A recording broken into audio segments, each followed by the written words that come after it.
बड़ी सोच का बड़ा जादू, बहाना साइटिस का इलाज कराएं। नंबर 4। परंतु मेरा मामला अलग है, मेरी तो किस्मत ही खराब है। हाल ही में मैंने सड़क दुर्घटनाओं के बारे में एक ट्रैफिक इंजीनियरिंग की बात सुनी। उसका कहना था कि हर साल सड़क दुर्घटनाओं में लगभग 40,000 लोग मर जाते हैं। उसकी चर्चा का मुख्य बिंदु यह था कि शायद ही कभी कोई सच्ची दुर्घटना होती हो। हम जिसे दुर्घटना मानते हैं दरअसल किसी मानवीय या मशीनी गड़बड़ी का परिणाम होती हैं।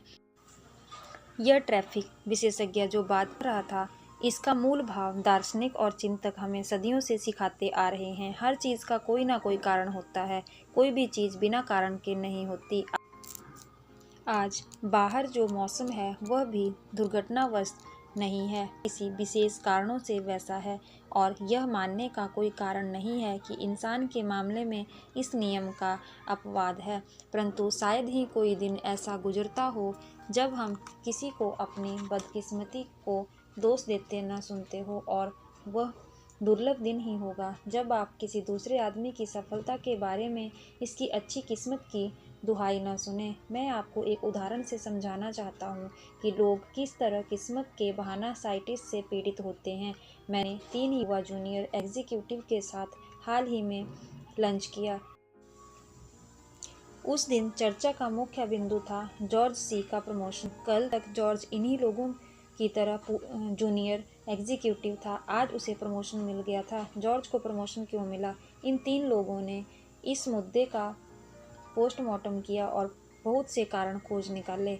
अच्छी किस्मत, मक्खन पॉलिश, प्रेशर और जॉर्ज की पत्नी का सोर्स, यानी सच्चाई को छोड़कर हर बात कही गई। सच्चाई यह थी कि जॉर्ज इस प्रमोशन के लिए सबसे ज़्यादा योग्य था।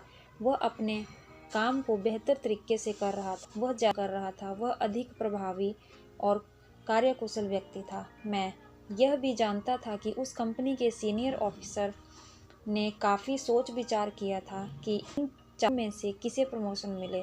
मेरे इन 3 निराश दोस्तों को यह समझना चाहिए, कंपनी के सीनियर ऑफिसर्स जब प्रमोशन देते हैं तो वे चारों नाम लिखकर टोपी में से किसी एक का नाम नहीं निकालते हैं।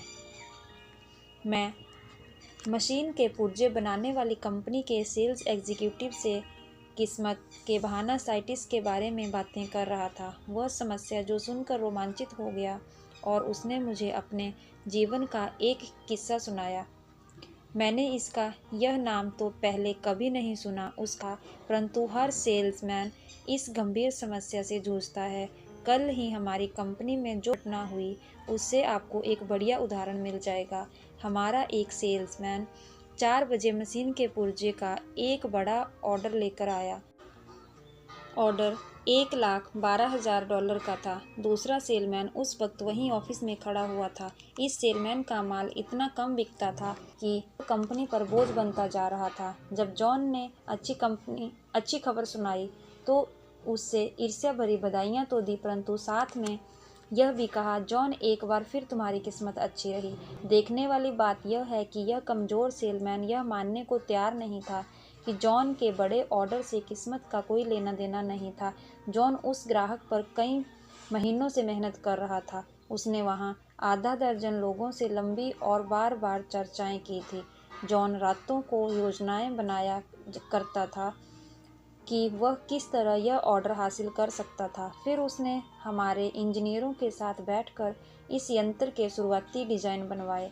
जॉन खुशकिस्मत नहीं था जब तक कि आप सुनियोजित काम करने के तरीके को किस्मत का नाम ना दें। अगर किस्मत के सहारे हम जनरल मोटर्स को एक बार फिर से गठित करें, अगर किस्मत ही यह तय करे कि कौन आदमी मैनेजर बनेगा और कौन चपरासी, तो इस देश का हर बिजनेस चौपट हो जाएगा। 1 मिनट के लिए कल्पना को हम किस्मत के सहारे पूरी तरह पुनर्गठित करें। इस काम के लिए हम एक बक्से में सभी कर्मचारियों के नाम की पर्ची डाल दें। पर्ची उठाने पर जिसके नाम की पहली पर्ची खुलेगी उसे हम प्रेसिडेंट बना देंगे, दूसरे नाम वाले को वाइस प्रेसिडेंट, और इसी क्रम से हम नीचे की तरफ आते जाएंगे। यह मूर्खतापूर्ण लगता है, नहीं क्या? परंतु किस्मत जब काम करती है तो इसी तरह से करती है। जो लोग किसी भी व्यवसाय में चोटी पर पहुंचते हैं, चाहे वह बिजनेस मैनेजमेंट हो, सेल्समैनशिप हो, कानून, इंजीनियरिंग, अभिनय या और कोई क्षेत्र हो, वे इसलिए चोटी पर पहुंचते हैं क्योंकि उनका नज़रिया उत्कृष्ट होता है और वे साथ में कड़ी मेहनत भी करते हैं। किस्मत के बहाना साइंटिस्ट को 2 तरीकों से जीतें। पहला, कारण और परिणाम के नियम को स्वीकार करें। जब आपको लगे कि कोई आदमी खुशकिस्मत है तो जरा गौर से देखें, तब आपको यह दिखेगा कि जिसे आप पहली नज़र में अच्छी किस्मत समझते थे, दरअसल वह तैयारी, योजना और सफलता के नज़रिए का परिणाम है। इसी तरह किसी आदमी की बदकिस्मती को भी गौर से देखें, आपको उसके पीछे भी कुछ कारण मिलेंगे।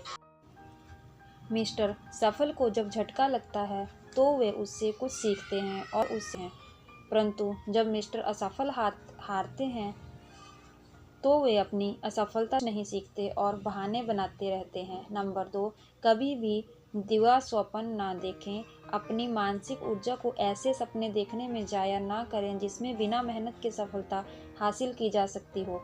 हम किस्मत के सहारे सफल नहीं होते। सफलता उन चीज़ों को करने से आती है